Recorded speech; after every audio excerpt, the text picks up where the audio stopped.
Hello and welcome to the channel, and in this video, as you can see from the picture there, Mel and I frantically working away before Christmas and that on a LRDG project for Jamie as a Christmas present. It was quite a frantic job, and that you can see from the picture there, Mel sort of putting some wash and that on the vehicles while I'm sort of finishing off the Continental AWI miniatures, doing all the basing and that on those.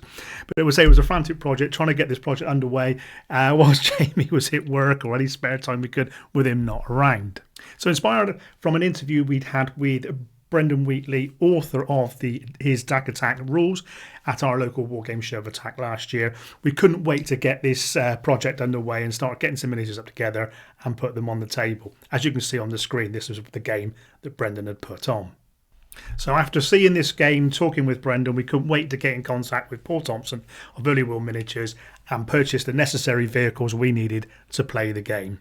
So what follows now is a brief guide to how we built and painted the miniatures. But first off, because these are resin miniatures with metal components, what I do advise you doing is to wash the miniatures, the resin miniatures, all the parts really, in some sort of very lukewarm water and then make sure they're dried thoroughly. Gluing all the parts together, we use super glue. We found that was a lot easier to glue those metal components to the resin bodies of the vehicles. So one point worth noting at this stage is the vehicle on the right, as you can see in the picture, is the support truck. Now the support truck is going to house our 20mm breeder cannon. So the actual body, as you can see, or the tailboard you can see is in an open and firing position. Now this truck doesn't come like that. You have to cut the tailboard down. It actually the vehicle is exactly the same as the one on the left. So all I've done is got a very fine knife and cut a slot all the way down, gently putting little incisions and that down the sides and along the base of the body there to create the tailboard. Glued that into position and using the ammunition case to make a support on the top surface, and underneath, which you can't see, I've also put a cut down Flames of War plastic base underneath and made sure that again, you've got a double lip on there, so there's no way that can take a little bit of wear and tear and a bit of a knock. The glue joint in there is pretty solid. On the next picture there, you'll see on the right hand side I've created two struts to make it look like the tailboard's down and it's like the chains holding it down in place.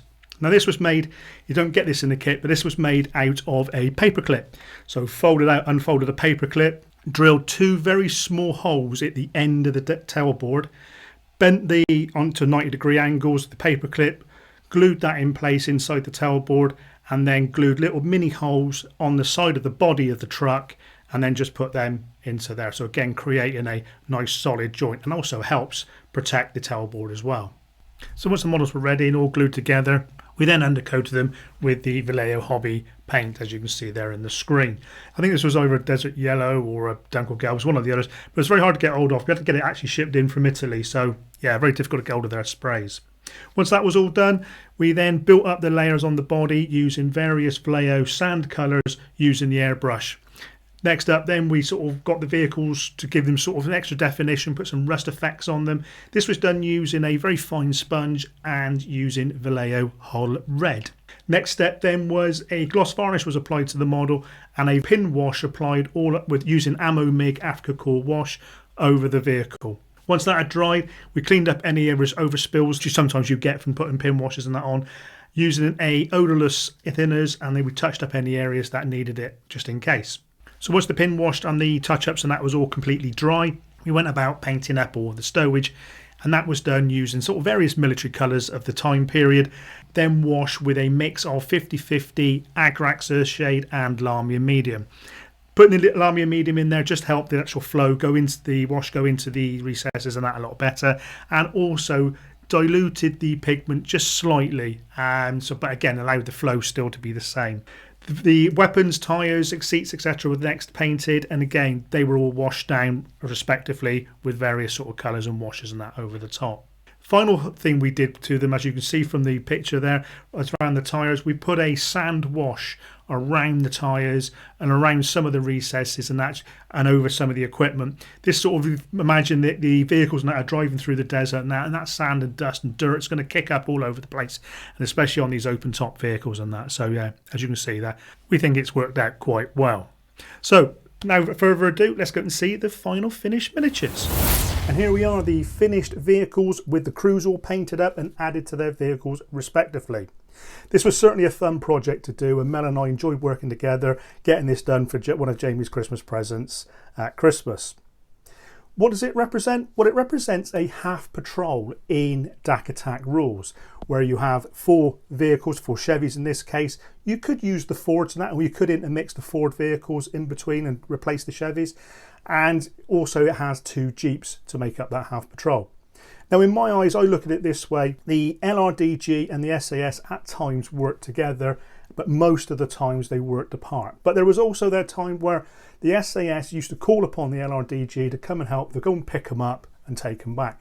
And they got to sort of have their sort of unofficial nickname of the Desert Taxis service. So to me, this force here represents the LRDG being called into bailing out the SAS, going to pick them up and coming back. So a couple of SAS Jeeps in there, along with the 4 Chevys.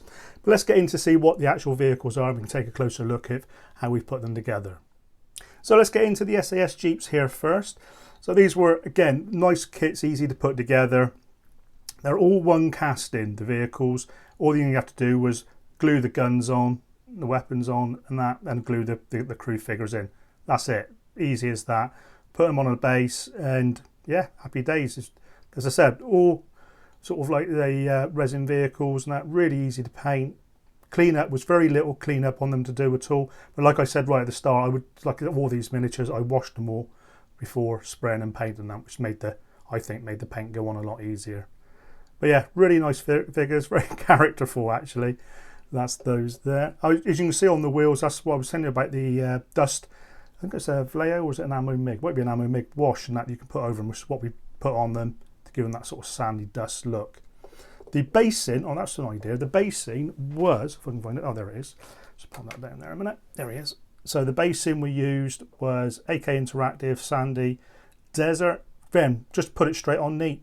Didn't do nothing to it. And then just added some tufts on there respectively. And as I said, they paint that really, really well. Bring it up really easy. And that, so yeah, they go really well together.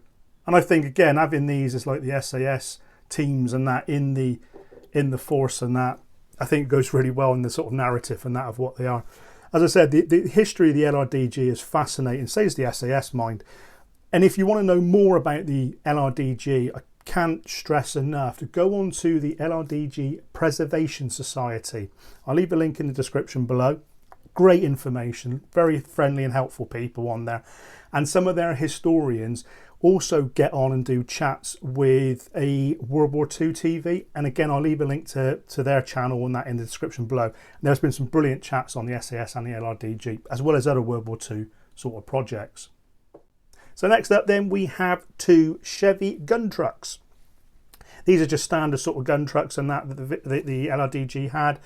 And I depicted these to be the WA and the 1533 truck. So an early and a later version of the Chevy. So let's just get into them and have a little look at them. So again, let's move one out of the way a minute and be able to see what's what. So again, all one piece casting. You have to glue on the mud flaps, the stowage, all the gear and that inside the truck there is glued on. And then obviously paint and glue the figure themselves. But yeah, really, really fun. These are great characters. Guy there looking at the bins, and he's got a Bren gun next to him. There's Vickers K up on the top. Yeah, really nice. As I said, the pin washing gets right into the recesses and that in there, and obviously the stippling effects as well onto there. And again, basing exactly the same, using the base and textured material on that one. And then this Vickers, again, they really look like they're in action. The guy on there with the Vickers machine gun, he's crouched stooped onto it and that. Look at these guys. There we are. Really nice miniatures. As I said, I can't wait to get them on the table now and have a game with them. So really, really good fun. So that's those 2 gun trucks. So next up then we have the support truck. And this one has got it's a 4-man crew. It has the 20mm breeder cannon in the back. It's an Italian weapon. And again, I've left it a different colour from the actual vehicles and that, because I think to myself, well, they've bound to find it somewhere, they've unbolted it and they've sort of had it away, like, you know, and decided to use it for themselves. So yeah, really, really cool. So this is a lovely miniature. This was what I was talking about. I had to cut the tailboard down. Now in the instructions, it does say about this, you want to cut it down, cut the tailboard down to show it in action, because obviously they didn't have it in action with the tailboard up. They put it down and then obviously go into action and that there. But yeah, there he is, all cool. But you can see we got a bit closer where I've drilled these struts and that into the tailboard. And if you carefully look underneath, you'll see that Flames of War base, which I've slotted into the actual. There's a moulded piece underneath the vehicle and that, and I've cut a slot into there and I've slid it back underneath. So it does make it quite solid. And again, on the struts onto the side of the body, just drilled into there, and obviously drilled into the bottom of the tailboard there, just to put them in place. So that's that. That is the gun truck on the back. So again, rucksacks and helmets on there. Imagine they've got all kit all over the place. Actually, reading about the LRDG, they were quite particular on how they loaded their vehicles. They were very meticulous. That had to go, certain things had to go in a certain place and balance to distribute the weights and that across the vehicles and that, because of the type of terrain that they were going to be driving over. So yeah, very interesting. And you can actually get some of the there is some somewhere, I think it was on the preservation side, there was some documentation of their loads and what they had and what vehicle had what. So yeah, really, really cool. So that is the support truck for this little half patrol. And finally then we have the command vehicle. Now this command vehicle's got obviously the radio equipment in it, and it's got the boys anti-tank rifle on it. So again, let's have another look at this one. Yeah, really cool. All the framework around the top here is all metal, and that had to be glued in place. The stowage boxes and that are all moulded to the frames and that, so yeah, you don't have to worry about that. But some of the bits like the sand mats and that glue on and everything, so it isn't too bad. It goes together quite well. There's underneath there, and if you look, you can see some of the sand washing that we put over the top, as well as obviously the light washing with the Agrax Earthshade, and obviously the radio equipment in there. Looking over there, look at the driver there. So the Sunday out inlet. Commander in the back on the radio. And obviously the boys anti-tank rifle for a bit of support. But yeah, really nice models, really impressed with them.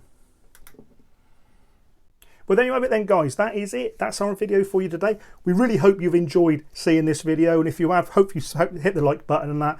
It all helps the channel and that. And if you haven't subscribed to the channel yet, please do. Please hit the subscribe button, hit the notifications, and that way you'll be informed when the next video gets uploaded. And please consider coming across to our Facebook page, where you would have actually seen some of this project in place as we were going along through Christmas and that. You would have seen this video coming together. So without further ado, guys, a huge thanks to everyone that's got involved with this project, and that was really, really helpful, and thank you very much. All the links and everything is in the description below, as I said earlier. Please go and check out all those places, Early War Miniatures, as I said, the LRDG Preservation Society and World War II TV and that. Great channels and great people and that to deal with. And until next time, guys, we hope your projects are all going well. We've loved what you're doing so far this year. It's been actually inspirational. And until next time, please stay safe and happy wargaming.